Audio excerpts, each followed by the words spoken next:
Hey, you there. Thank you for watching, and welcome to Forged Lines Forever. Today, I have a 3v3 ladder match here on the most amazing Roxas map generator. So let's go ahead and introduce our teams and our players, starting for Team 1 in the north, also known as Blue Team, ending with Team 2 in the south, also known as Red Team. Starting off with Team 1's Northwestern player, and then zigzagging around their lineup, we have in Amethyst Purple, Bladam. He is an Aeon for this match as a 1503 rated. To his southeast, we have in Stitch Blue, Silent Scourge 69. He is a UEF for this match as a 1232 rating. And to his northeast, we have in Royal Blue, Anachronism. He is a Seraphim for this match as a 1788 rated player, the highest rated player on Team 1 and in the game overall. So for Team 1 side of the map, they have one UBF, one Aeon, and one Seraphim, which means Team 1 lacks cyber and technology. Starting off with Team 2 southern player, then working our way northward, we have in Orange the color orange, the UBF player of Solid Snake. He is a 1435 rated. To his northwest, we have in Ruby Red SSSX Knee. He is a UEF as well as a 1424 rated. And last but not least, next door to him is another UEFer. So an entire team of UEF players here in this 3v3 ladder match. We have Ice Crow as Chevy Crimson, also rated at 1627, which makes him the highest rated player on Team 2. Which also, of course, means they do not have Aeon. They do not have Seraphim. They also lack Cybern technology, which Team 1 lacks as well, which means for the entirety of this match, there are no Cybern players. Apologies to those spiky space socialists. Hopefully you enjoy the game nonetheless. And for 6 players on the map here, let's take a look at how much Wickham they have to scoop up. Currently sitting at a little under 11,000 mass, which means it's about, what is that? Almost 2,000 mass, 1,800 mass per player. Definitely a decent chunk of it. Most of it does reside kind of around these mountains and cliff edges, and a couple of them, of course, kind of just in the middle of nowhere. But we do see for Team 2 and Team 1, we'll focus on Team 2 side of the map for now. 1, 2, 3, 4, 5, 6 quad mix positions for Team 2 to grab. Wait, 1, 2, 3, 4, 5. Yeah, I got them all. I think I had to make sure I did. And there are a couple of mixes, of course, in the middle. This quad mix position, of course, is going to be heavily fought over just due to the fact that it is in close proximity to another one, technically on Team 1 side of the map. We could easily see fire-based wars in terms of T2 artillery and missiles and that sort of thing really spring up. And there, of course, are a couple of mixes down the middle. A chunk of the map is water. I don't know how much of it will play into this game, specifically the northeast and kind of this little position in front of Anachronism and Ice Crow. Maybe we'll see players or two going for the Navy down here and kind of just send some units across the way that way. Maybe they're not really going to have that much of a range on board to really get at the main bases. Maybe the cruiser missiles will do a little bit for Team 1 and Team 2, but I don't think they'll do that much. We do see drops inbound here from Bladam going after these 2 quad mix positions, trying to aggressively claim them as fast as possible and deny those positions for Team 2. We do see transports essentially doing the exact same thing, but in reverse, inbound from SSSX in the middle. I think I said 3X's when I introduced him. Maybe I did, maybe I didn't. I said his name right this time, I think. I think I did. But again, let's go ahead to see where our other players are headed off to. It is going to be a 1v1 in the northeast here between Anachronism and Ice Crow. And it looks like it's shaping up to be, so far, possibly a 2v1 in favor of Team 1, with the remaining players of Bladam and Silent Scourge moving in against Team 2's SSSX. We do see that Solid Snake is down here going for a couple of some outlying facilities. We could see him come in to assist his teammate of SSSX, but we'll just see if that does occur or not. The drop inbound here from Team 2's player of SSSX was successful and actually nullifies Team 1's units.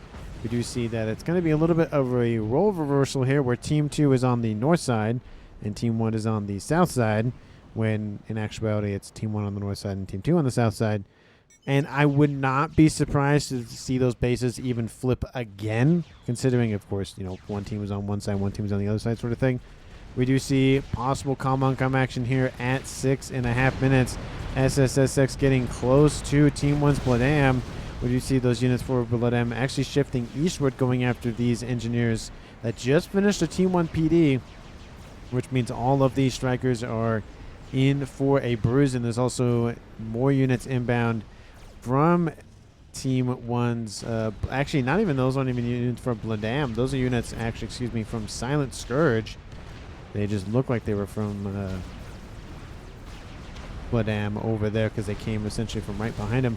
We do see these units do get in behind the main units here for SSSX, but there's not that many of them, and there are reinforcement units all the time, so maybe a mech or two will get taken out, a couple of engineers, but nothing of really too much value. We do see that PD emplacement has been taken offline, facility online as well. We do see some T2 units already online for Icegro. He went with the Mongees. They, of course, have the decent range on board with a grenade launcher. They look very similar to a Percy, except smaller. And they have a Ravager-like main cannon. T2 coming online here for SSSX. And we do see sensor package on the way here for Bladam. So one going for more utility, one going for more defense. We see a similar situation here in the east, but it's more offensive here for Team 1's Acronism. And we do see that Team 2 is going for Icecrow is going for T2 on Team 2. Definitely not a tongue twister there in any degree. And we do see that gun upgrade will finish. Will he pressure Team 2's player of Icecrow? I don't think so. He doesn't really have any supporting units. He is, of course, having some T2 units already be deployed on the front lines with this nice little facility there. We could possibly see a thing where an Acronism actually pushes into the water and then goes and kind of tries to sneak attack his opponent. But that T2 engineering suite is on board. We do see in the west, SSX getting bombarded by a ton of Team 1 strikers inbound from Silent Scourge, and SSSX might just go down here. He's trying to get into the water, but getting body blocked along the way. Isn't going to get to 1-star veterancy. He is going to die here. There he goes. Team 2 loses the first play of the game to Silent Scourge's spam of Team 1 units, dropping this game now to a 3v2. We do see a counterattack emerging here for Icecrow, pushing down this section of the map here. We do see Silent Scourge is nearby, and these units have now stopped moving, giving a little bit of time for Silent Scourge to intercept them. We do see those grenades being thrown around, and these Mongees, of course, don't really have a lot of hit points. Comparatively, Strikers have 300, and the Mongees, or Mongooses, Mongai, have 650. So not really a lot of hit points more than Team 1 units, but of course, getting them more utility, very similar to the sniper bots in that regard, where they're more useful for their range and damage, not necessarily for their tankiness. We do see that Team 2 has forced the evacuation of Bladam's forces over here in this quad mech position. So now Team 2 about ready to control the entire southwestern corner, essentially anything south / west of this little lake, pond, river thingamajiggy. We do see again these units still pushing the advantage here for Silent Scourge, trying to do as much damage as he can. We're seeing multiple sets of mechs being taken offline. This group is almost gone. A couple more mechs is taken offline, and units continuing to force their way forward here for Team 1. Unfortunately, I don't think that will really pan out that much now, but there's really only one left, and there are some Mongees intercepting the remaining Team 1 artillery units. So there is still more units inbound from Scourge, and he is just throwing everything in the kitchen sink at his opponent, trying to make sure that nothing stops his advances. But we see a lot of Mongees being deployed by Icecrow, and really with that little bit of range and of course the rapid nature of their guns, they are able to deal with Team 1 units and their grenades as well very easily. You can see just tons and tons of forces being reduced to ash and mass and whatever other wrecks or whatever you want to call those if they're not burnt to a crisp or destroyed. And we do see my battery is low. For some reason, half the time my mouse does not charge, but sometimes it does. I don't know. Sometimes that pop-up happens, and sometimes it doesn't. Very weird. Anyway, sorry for that distraction. We do see that Silent Scourge falling back. Mongoose are pressuring him. He does not have any sort of upgrades on board, but is almost at 1-star veterancy, so that is something to watch out for him. We do see that Blood M has taken advantage of the power vacuum that has emerged here from the death of SSSX and is pushed into the middle. We do see that now this group of mainly Mongoose, but a couple of pillars as well as a nice little parashield that got destroyed there, pushing in. It might force Blood M into the water. Of course, Blood M can see this happening because he has the sensor package online. You can see a decent chunk of this, not necessarily 15 by 15, but essentially 15 by 15 map. I don't know, it's rough. It's a rough estimate here. In the northeast, we see Team 1's Anachronism going after Ice Crow. Ice Crow falling almost into the red there. Anachronism also almost going to fall into the red. Ice Crow at 1-star veterancy, and Anachronism not even at 1 yet. We do see that Silent Scourge going for an upgrade. I don't know what it is. Most likely it's his left arm, so it's probably going to be gun, I would presume. He is being bombarded now by Ravager and, Ravager fire and their grenade fire, so both sets of armaments there.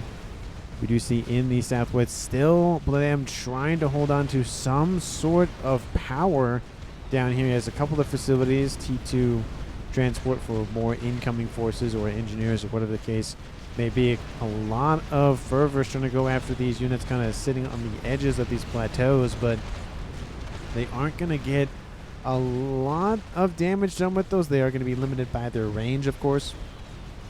We do see that for Blood M, I mean, some of them could possibly reach a mech or two. Maybe if they stand right here, they could reach a couple more.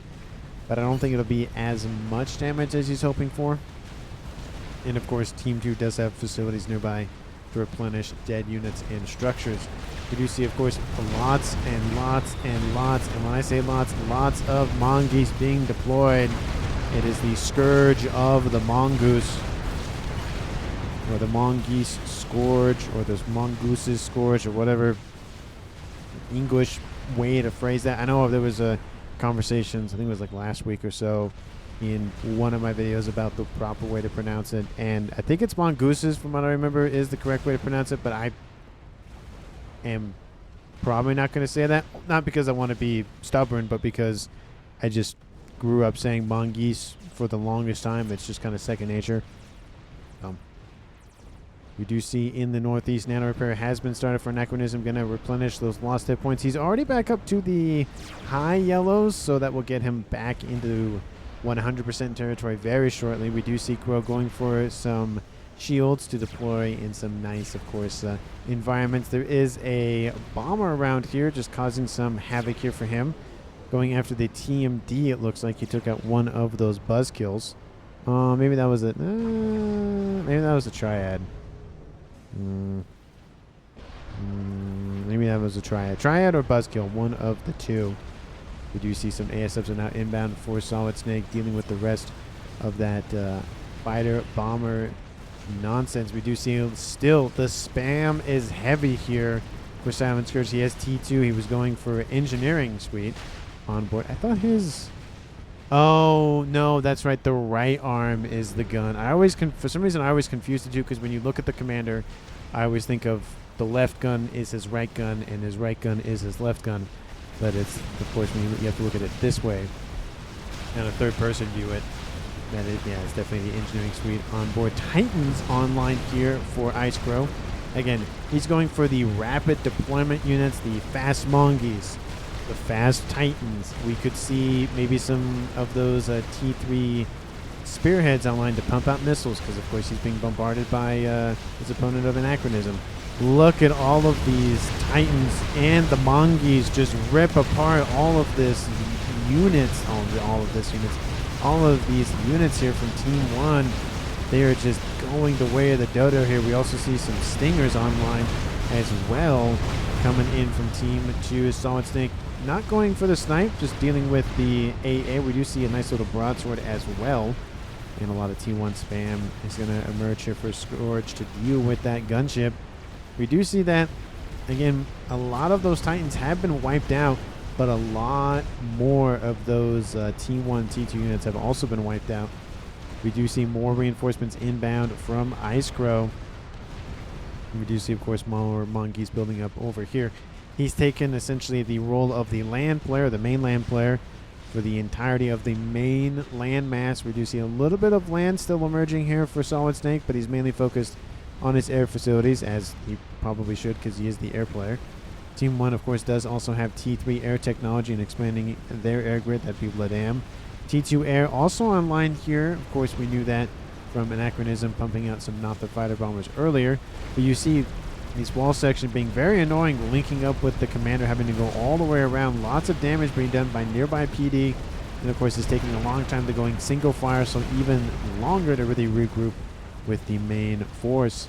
A couple of T1 bombers inbound and some units being dropped off. Nice group of Furfurs going to emerge. All of the mexes are gone for Ice Crow. The mex is still online for Solid Snake. I don't know if they'll last that much longer.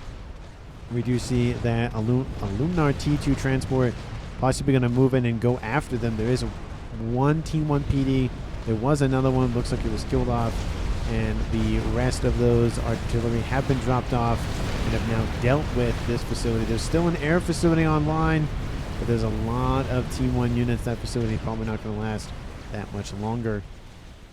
And again, Team 1 has gained the middle of the map for the most part here in this game. You see the mainland mass. You can see a little either occupying the middle or just a little bit past the middle. PD creep starting to emerge here for Silent Scourge in the middle. We do see that monkeys pushing in, going after some TMD as well as a couple of AA emplacements.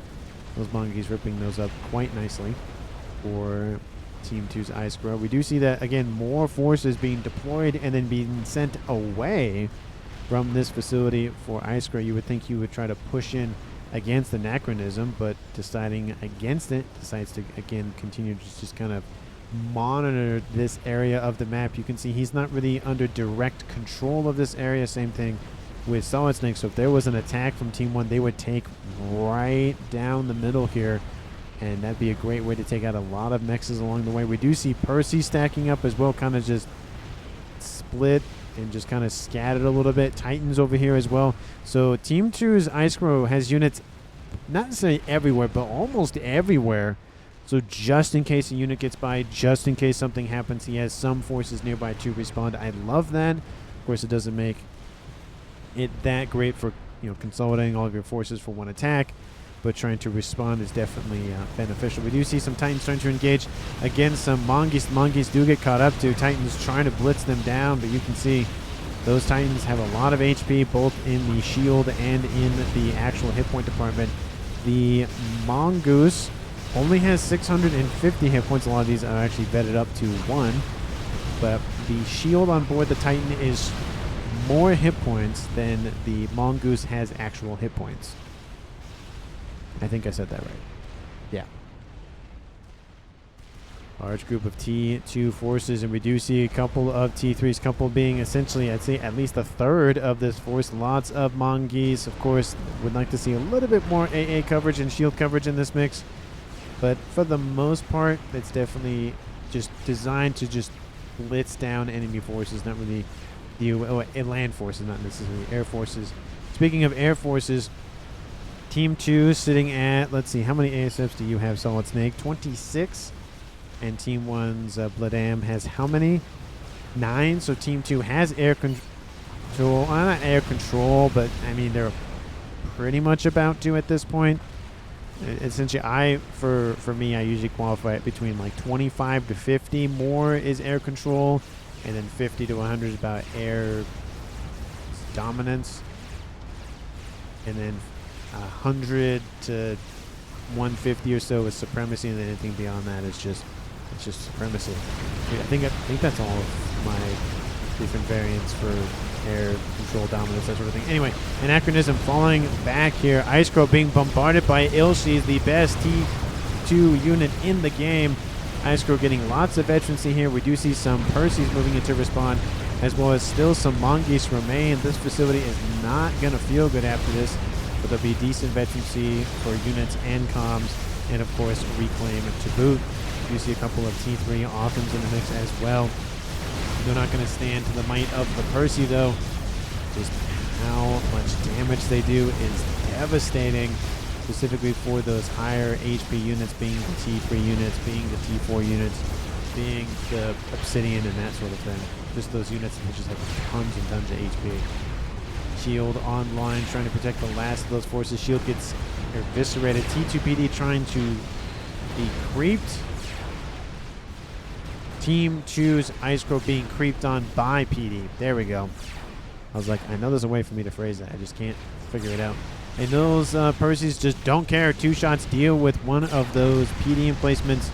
And now it looks like Anachronism a little bit vulnerable. He does have some lightning tanks nearby, as well as he has nano and gun and almost at 3-star veterancy, and is back into the green quite quickly from his last entanglement. Of course, Percy's making their main stage appearance here now for Silent Scourge, and he's been just driving the point home of just throwing units constantly at his opponents. Couple of gunships over here to the west here for Solid Snake, dealing with the rest of the invading forces from Bladam for that section of the map.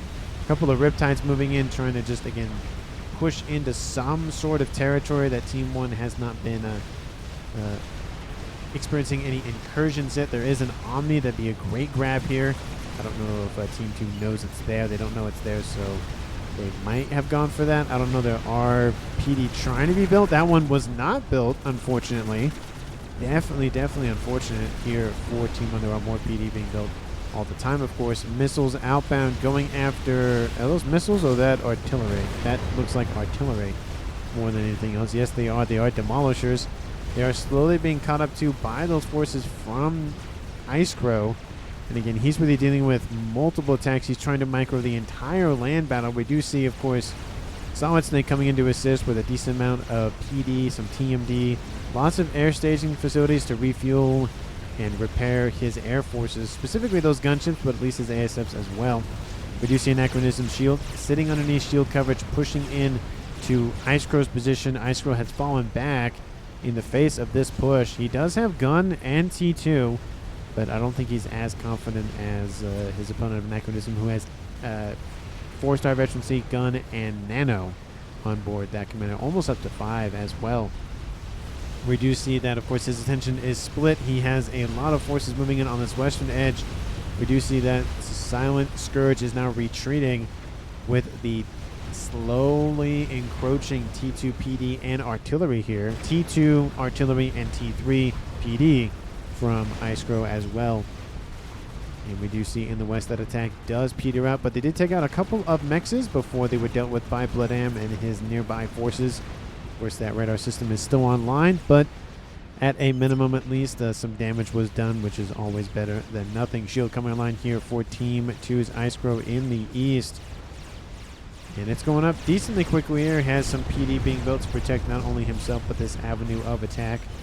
And again, Anachronism's commander continuing to charge forward.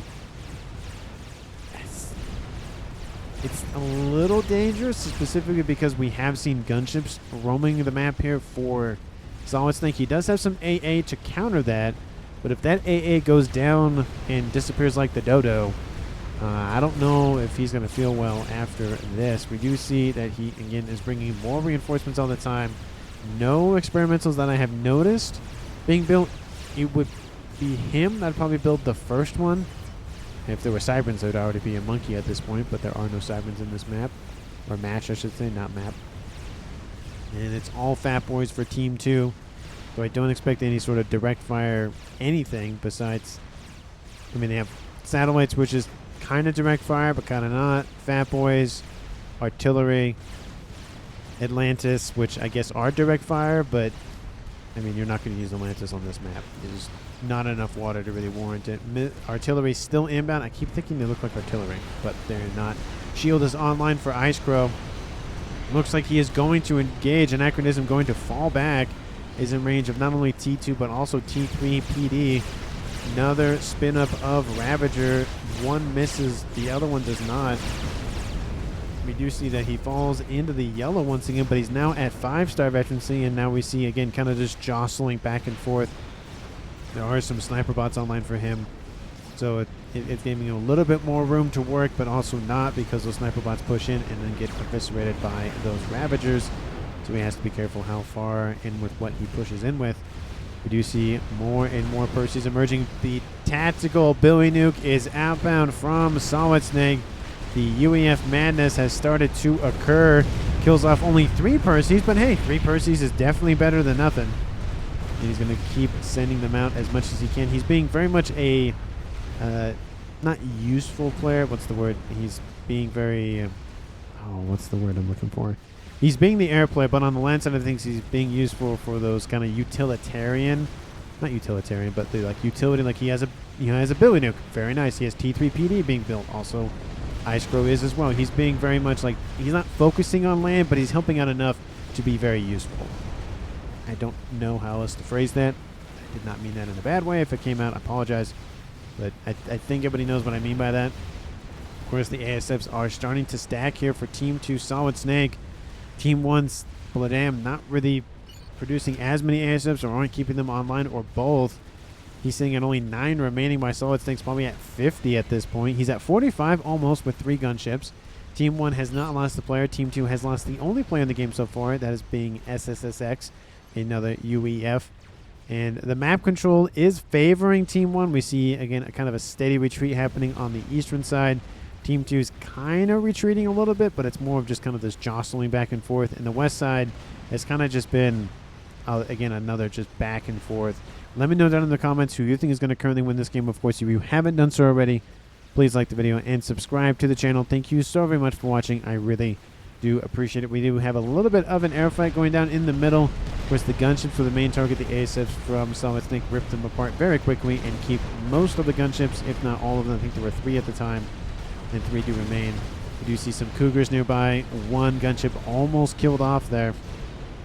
Won't make it out of dodge. Really want to get as many kills as they can. We do see that Cougar continuing to pressure those gunships, and it might get that one that's severely, yep, there it is. That one is knocked out of the sky, and they are forced to retreat.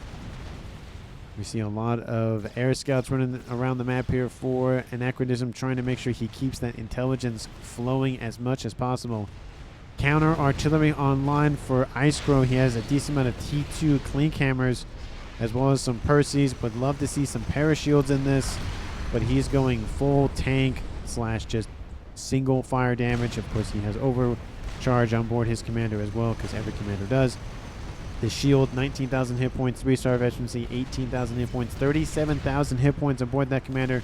And Anachronism has now given up the fight and is now forced to retreat. I mean, the Ravager creep is going to force him to do that anyways. But of course, this main force of Percies is really going to drive the point home. And the artillery, that doesn't help. Lots of Percies in the middle here for Scourge. And of course, this artillery coming into play, really just bombarding Team 2. Mechs is being taken offline all the time. Percy's trading fire over a wall section. Another air fight occurs a little bit more under Team 1's AA. We do see that more T3 AA, either mobile or static, or some T2 flak really being deployed here from Bladam to try to counteract Team 2's advantage in the air. And that Omni Station is under threat here. The shield about to fall. Ravagers now coming into range here from Solid Snake. The Percies have breached the wall section. They have now flooded the gates, and are now continuing to pressure Team 2 in the middle. We could see a situation in which more of these forces stacking up here for Ice Crow fall back and move in to intercept. Of course, Solid Snake is nearby. He does have a Billy Nuke. Will he deploy it at a close range?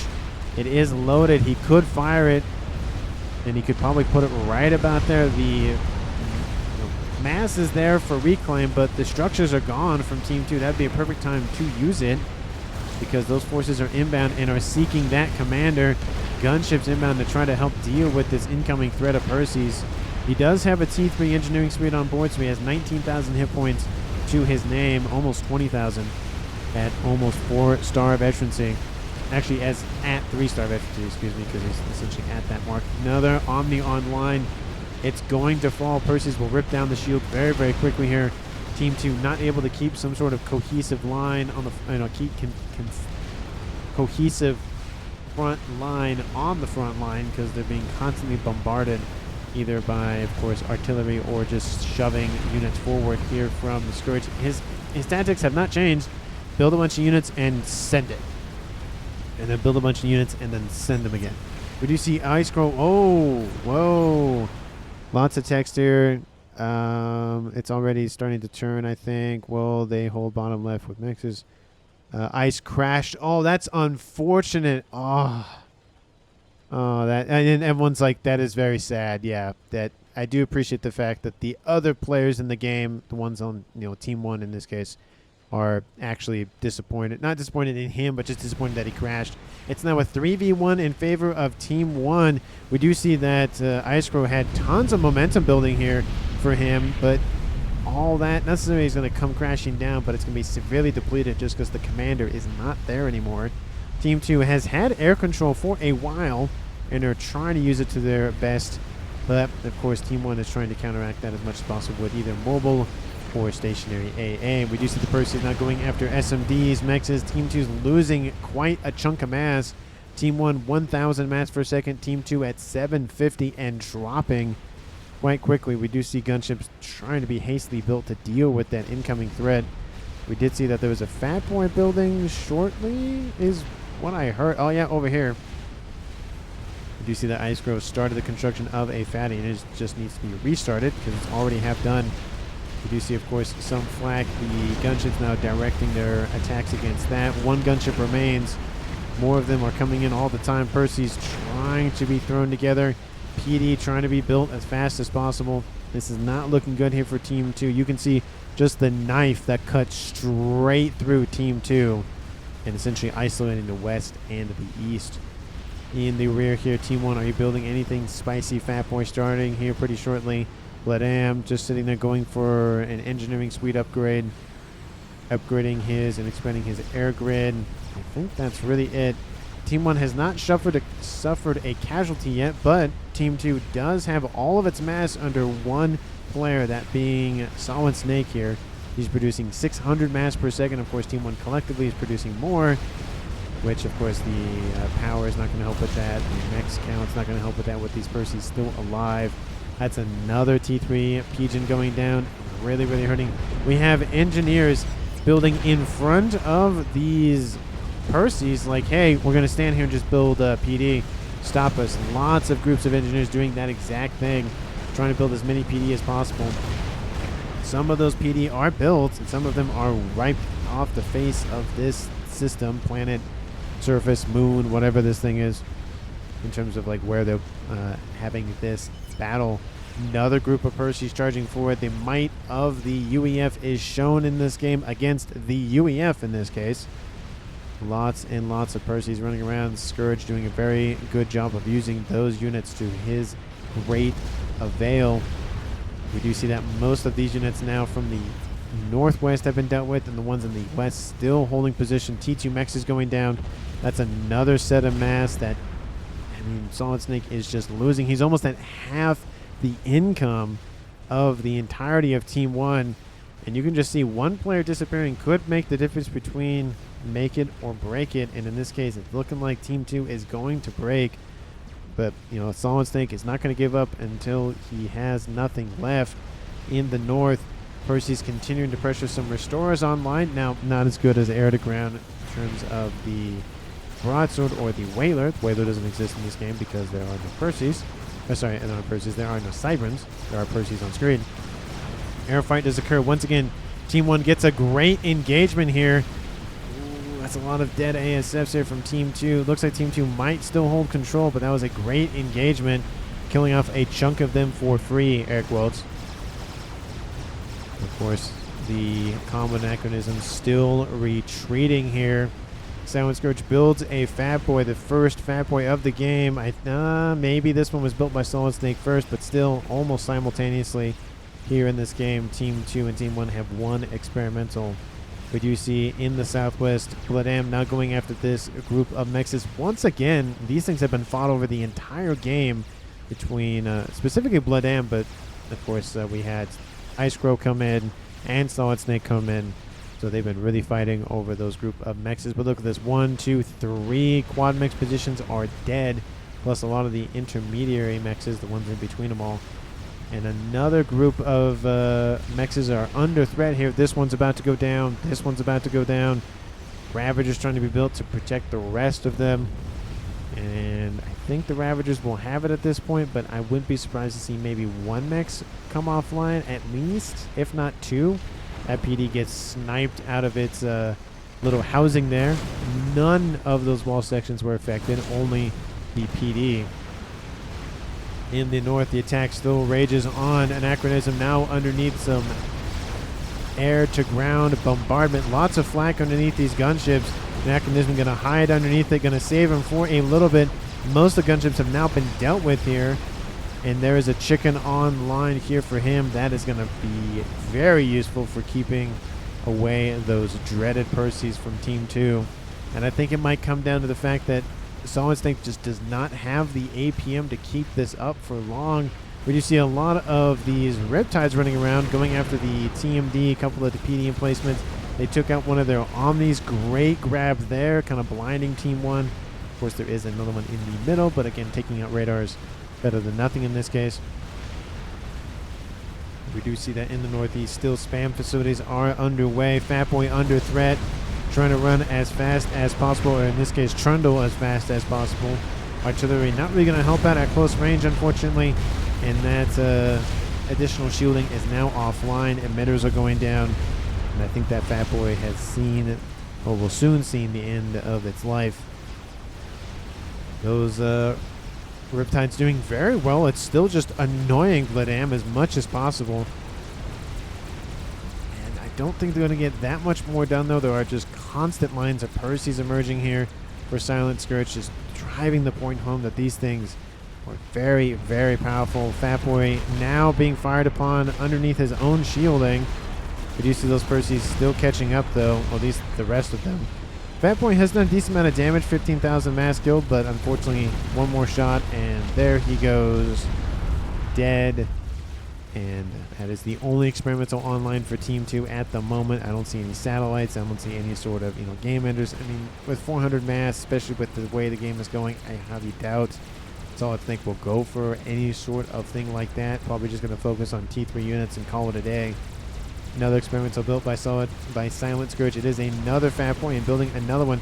He has three of them online already. He is pumping those things out. We do see again the resurgence of Team 2 starting to happen, but I think the damage is already done. There's so many mexes that have been taken offline, plus need to be rebuilt, re-upgraded. And Team 1 just has a huge lead in that APM department, in the map control department, in the experimental department, not necessarily in the air department. Team 2 still has that, but Team 1 is countering that, at least mostly from Vladam, quite nicely, and of course a lot of just T1 spam as well, and some AA units in terms of some Cougars and some of those Skyboxers, right? Yeah, Skyboxers. Airfight occurs once again. Restorers in the mix. They have a lot of AA capabilities on board. Those ships, of course, they will be dealt with quite nicely here, but Team 2, you can tell they're starting to lose more and more ASFs in each battle, and there's only so long that he can try to replenish those before his mass is just ripped apart. He just doesn't have enough eco to spend on land units and air units and upgrades, and it's just he's being stretched very, very thin. His economy is going to explode, or he's going to trip a fuse and everything shuts off. I have been playing the release of Satisfactory 1.0. Very, very fun. I played it 3 years ago, so it's kind of nice to go back to it with all, it's not in early access anymore. It's the full game. It's been very fun to go back to. Very, very great game. If you have not played it, I highly encourage it. Lots of math are involved, to be fair. It isn't crazy math, but it's, I'd say, division and multiplication. That's pretty much it. I wouldn't say there's anything more than that. So that's really about it. And if you like just kind of a simple factory building game, it's a very great game to do that. We do see that, again, more Perseus being bombarded by those gunships, but the air power is dwindling for Team 2, and I think Team 1 either will rival it at this point or is actually far exceeded. Gunships being deployed to the west here, and Vladam is just kind of poking and prodding, and Silent Scourge, Silent Scourge is just like a baseball bat charging through the middle, just bonking everything along the way, not letting anything get any moments of rest. Because again, large groups of Percy's definitely hard to deal with, as we have seen from him. And we have 1, 2, 3 Fat Boys coming into range. A fourth one is done. Is he going to build a fifth one? No, he's going to call it there. In terms of the Fat Boy construction, no Aeon experimentals from Vladam. No Colossi, no donuts, no nothing. They must be focused on just the raw air power. And here goes the last of Team 2's ASFs. There they go. There are, of course, more building, but the last stack of them are gone. Or at least almost gone at this point. The Restore is more than enough to deal with those ASFs. Fat Boys coming into range of these Percys. Percys engage. And it's only just a matter of time. In the east, the Chicken has been pressuring the attack constantly. And I think at this point in the game, let's speed it up to +1, because we can see the way this game is going. And of course, the main base here for Solid Think will be the last bastion of hope. But there is, again, multiple experimentals on a collision course. Decent amount of lightning tanks to knock out any sort of gunships or ASF moving into range. The Restore, not the Restorers. Where are the Restorers for Team 1, speaking of which? They're over here. Looks like we might have a gunship v gunship fight, and those Restorers will win that fight. The Chicken is not actually being focused down. It's all the AA, as it should be. But there goes a lot of Team 1 PD. That SMD is going to go down. Shields are going to go down. P-gens are going to go down. It's going to be very volatile last couple of moments here for Team 2. Definitely unfortunate that, of course, Ice Crow lost connection. He crashed. Very, very unfortunate. It does happen in this game from time to time, but it is always a sad thing. And there goes most of those P-gens. Solid Snake's eco is crumbling. GG's thrown in the chat. Solid Snake throws the GG's as well. He knows the game's over. There's not much he has left at this point, and there he goes. The Control K is ending the match at 46, a little over 46 minutes. Team 1's MVP for this game has got to go to Silent Scourge. He just charged and charged and charged and would not give Team 2 any moment of rest. That is a lot of Percy's inbound. And that's the game. Sometimes there's not that many experimentals built, and the game's possibly over at 35 minutes, and it's really over at 46 minutes. Sometimes it takes 2 hours to play a game. It just... Matches, of course, vary in terms of length and all that stuff, as everybody knows. But that is the game, folks, here. I definitely enjoyed seeing all these Percys running around the map. Let me know down in the comments if you did or not. Let me know your pick for MVP. Of course, I listed Silent Scourge for the MVP. There is, of course, merit for both Vladam and Anachronism, but I do think the central focus player of Team 1 was definitely Silent Scourge. Let me know if you agree or not. Thank you so much for watching to the end of the video. If you haven't done so already, please like the video and subscribe to the channel. And as always, I will see all of you in the next one.